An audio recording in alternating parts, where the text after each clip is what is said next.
Halo guys, kembali lagi bersama saya Stephen di channel Bro View. Kali ini saya akan melanjutkan kembali alur cerita film dari The Longest Night. Dan sekarang kita masuk ke episode 5 dan ke-6. Untuk itu sebelum masuk ke ceritanya, seperti biasa siapkan apa? Ya tentunya kopi dan nutbray untuk menemani kalian dalam menonton alur cerita film ini. Dan sekarang kita masuk ke filmnya.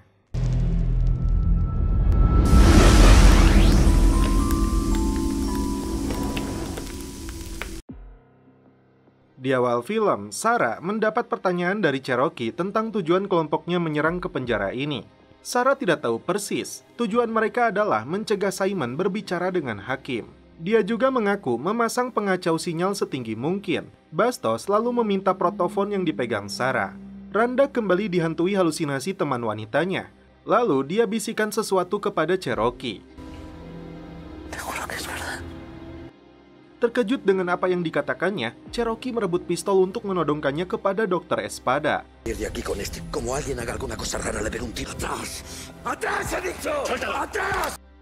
Akibatnya, para petugas penjara dan tahanan saling menodongkan senjatanya.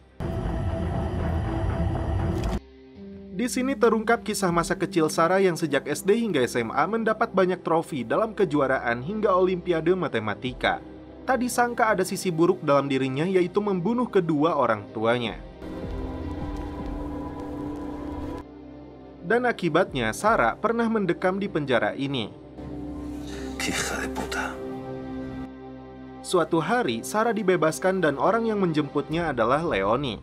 Setelah berteriak minta tolong, Elisa berhasil membebaskan Hugo.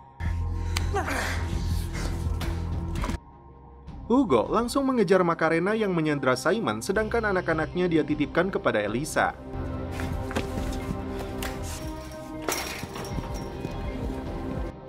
Macarena membawa Simon melalui atap penjara untuk diserahkan kepada kelompok bersenjata itu. Sementara itu, Cherokee dan anak buahnya membawa Dr. Espada ke sebuah ruangan. Elisa dan petugas tidak bisa masuk karena mereka menguncinya. Willy dan Diego ditugaskan untuk membantu Hugo merebut kembali Simon dari tangan Macarena. Randa mengaku dokter ini telah melakukan pelecehan seksual kepadanya di ruang praktek. Randa dijanjikan pekerjaan di luar sana saat dibebaskan dengan syarat merahasiakan hal ini. Dokter membantah tuduhan tersebut. Tapi Cherokee termakan ucapan Randa dan hampir saja menembaknya, namun pistolnya tidak berpeluru. Setelah itu diambil pistol yang dipegang oleh Carmelo.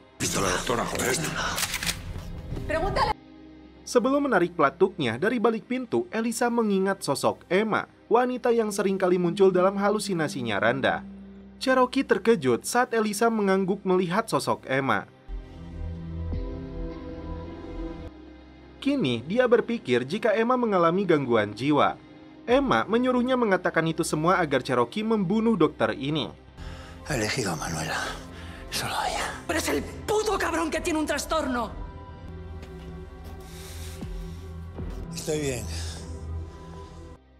Bastos menginterogasi Russo agar mengatakan apa tujuan mereka menginginkan Simon.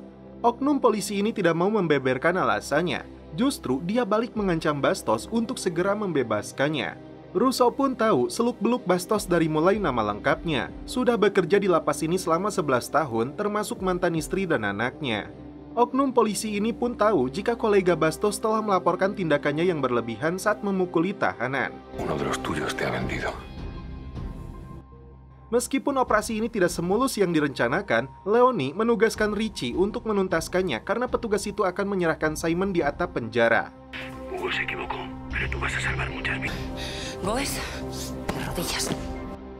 Macarena wajib tahu jika Simon harus menelepon temannya sebelum pukul 1 malam. Jika terlambat, Putri Hugo akan mereka bunuh. Tapi tetap saja Macarena tidak peduli dan tetap melanjutkan membawa Simon ke atap. Saat masuk ke sebuah ruangan, Hugo melihat kotak kunci telah berserakan.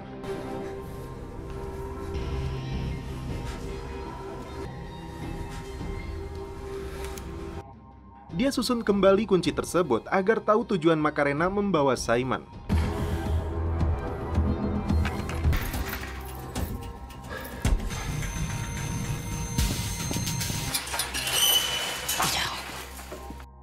Russo mengintimidasi Bastos dengan laporan tentang pemukulan kepada tahanan yang terekam CCTV yang dia duga dilaporkan oleh Willy. No me estás escuchando. No fue Willy. Fue Willy, ese hijo de puta. Russo minta kepada Bastos untuk melepaskannya dan dia sendiri yang akan menghabisi orang tersebut tanpa menyebutkan namanya. Hugo meminta Macarena melepaskan Simon.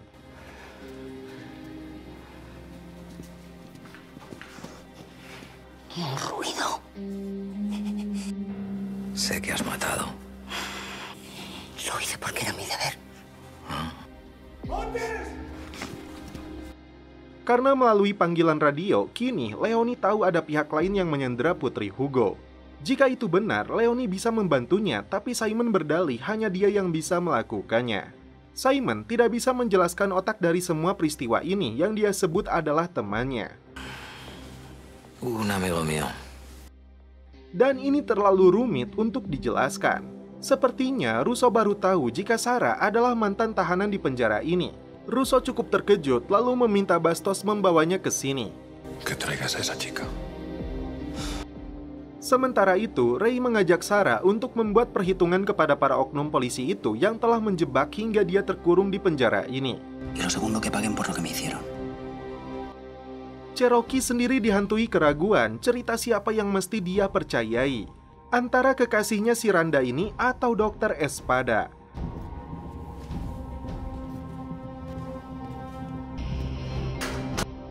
Elisa sendiri merasa yakin Dokter Espada tidak bersalah. Tanpa kehadiran sosok Emma, Randa mengatakan lagi kepada Cherokee apa yang dilakukan dokter itu memang terjadi. Necesito que tú me lo digas, no Emma. Sí. Cherokee lalu bertanya apa yang harus dia lakukan terhadap dokter itu. Richie menunjukkan tablet milik Sarah yang berisi foto-foto keterlibatan Leoni dengan pria itu. Ini artinya selama ini Sarah telah membuntutinya. Sarah dan Ray sepakat untuk merencanakan pembalasan terhadap oknum polisi itu. Eso está hecho. Dan setelah Cherokee kembali menodongkan pistolnya kepada si dokter, akhirnya dia mengakui perbuatan bejatnya. Ella dice la verdad. Hugo dan Macarena terlibat kontak senjata untuk memperebutkan Simon. ¡Suéltalo!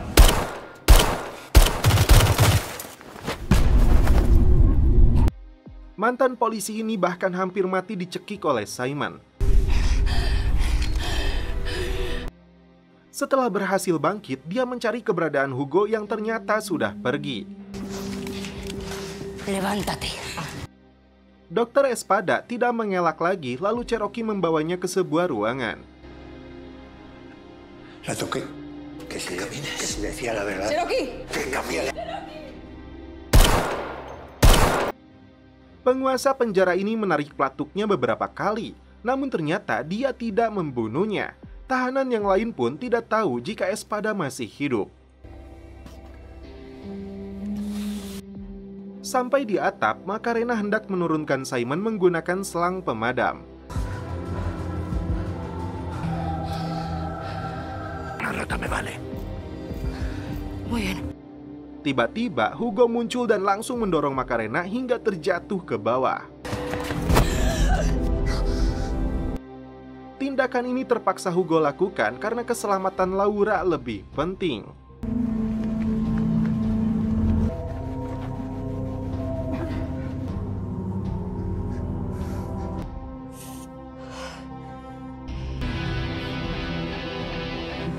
Dan setelah itu film pun berlanjut ke episode 6. Film kemudian flashback di tahun 2015. Tiap hari yang dilakukan Simon adalah bangun tidur jam 7 pagi, setelah itu dia merebus telur untuk menu sarapannya. Suatu hari, tangannya dia masukkan ke dalam wajan yang berisi air panas. Seorang wanita, mungkin tetangganya, membalut tangannya dengan perban. Bukan nafsu birahi saat melihat wanita seksual ini, justru psikoplok ini langsung menghabisinya. Singkat cerita, di tahun 2021, Simon mendapat kiriman sebuah paket.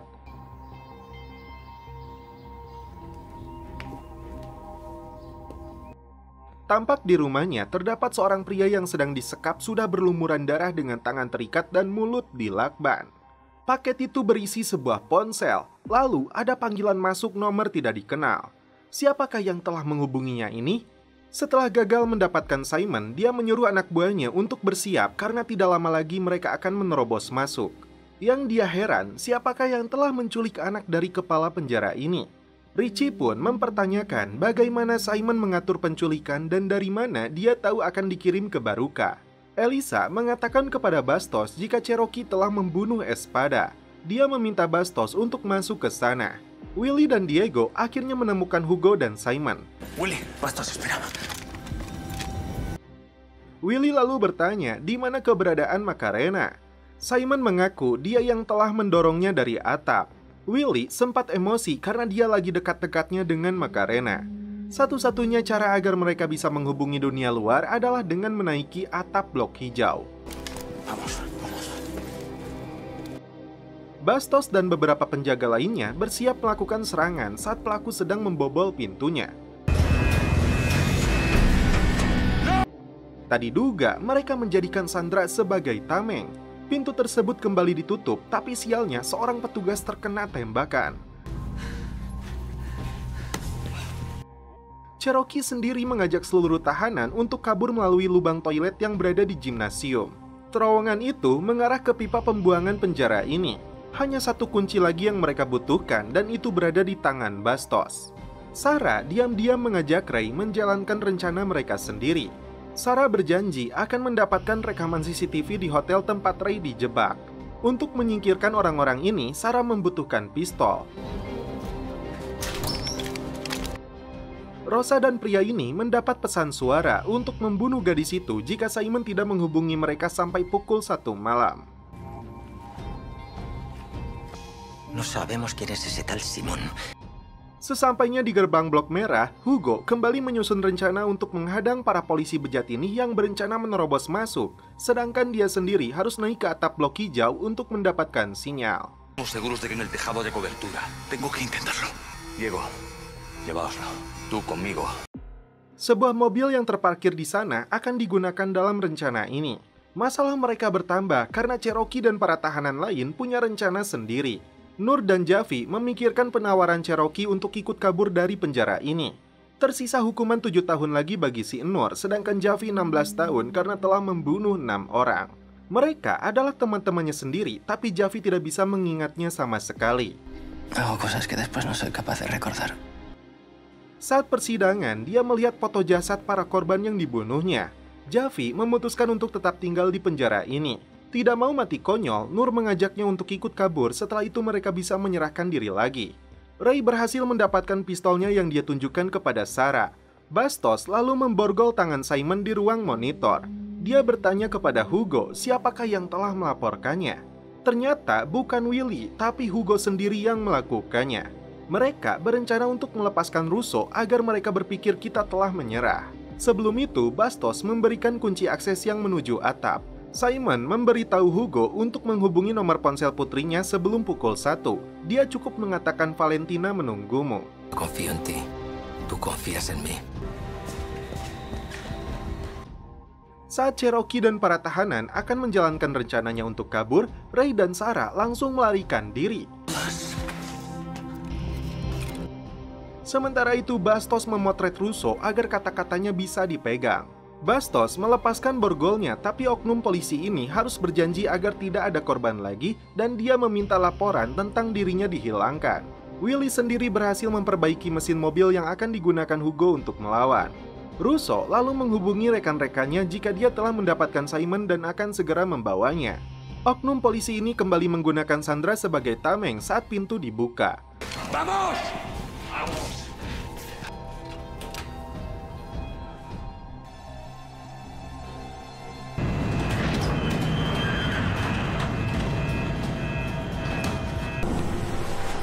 Campo libre, aquí al suelo. De rodillas. Ahí. Te juro. Hijo de puta. Mereka mengira rencana telah berhasil meskipun tidak menemukan Sarah. Saat pasukan ini sedang lengah, Hugo melancarkan serangan dengan mobilnya.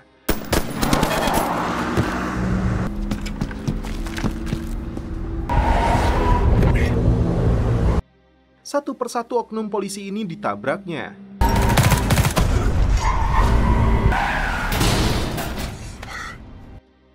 Sial bagi Bastos dan Willy yang sedang kabur bertemu dengan Cherokee dan kelompoknya.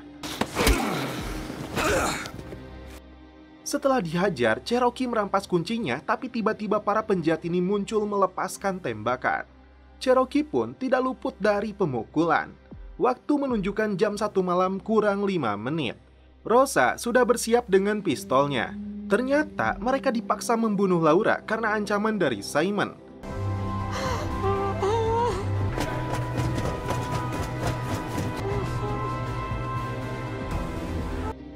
Tepat pukul 1 malam, Hugo sudah berada di atap untuk menghubungi para penculik anaknya. Valentina os espera. Valentina. Sebenarnya, Hugo tepat waktu, tapi di luar dugaan, Laura mengalami serangan jantung. Sudah sejak lama, Laura menderita masalah jantung. Es el corazón.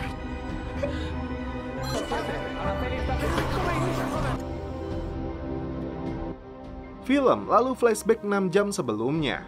Rosa dan suaminya ini mempunyai seorang putri bernama Valentina.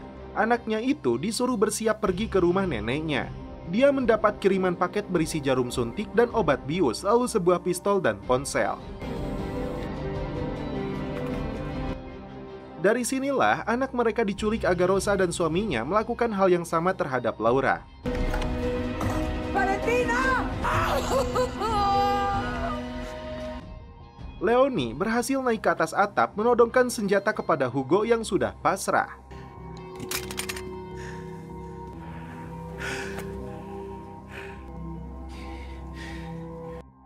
Seharusnya dari awal Hugo mau diajak kerjasama dengannya agar Leonie bisa mengerahkan pasukan untuk menemukan putrinya dan ini akan berakhir baik. Habría acabado bien. Tapi Hugo memilih untuk mengorbankan semua orang. Y los míos. ¿No es verdad? Di saat yang bersamaan, puluhan polisi datang ke penjara ini. Hugo telah menghubungi aparat tentang serangan kelompok bersenjata ke Baruka. Leonie punya dua pilihan, membunuhnya lalu coba keluar dari tempat ini sendiri atau membuat kesepakatan. Russo lalu diperintahkan untuk menutup seluruh akses pintu sebelum polisi itu masuk. Minutos esto se va a llenar de policías. Sedangkan Randa terkejut karena ternyata Espada masih hidup. Baja el portón. Joder, lo ha conseguido. Simon sendiri membunuh seorang pelaku yang hampir saja menemukan keberadaan Elisa dan anak-anak.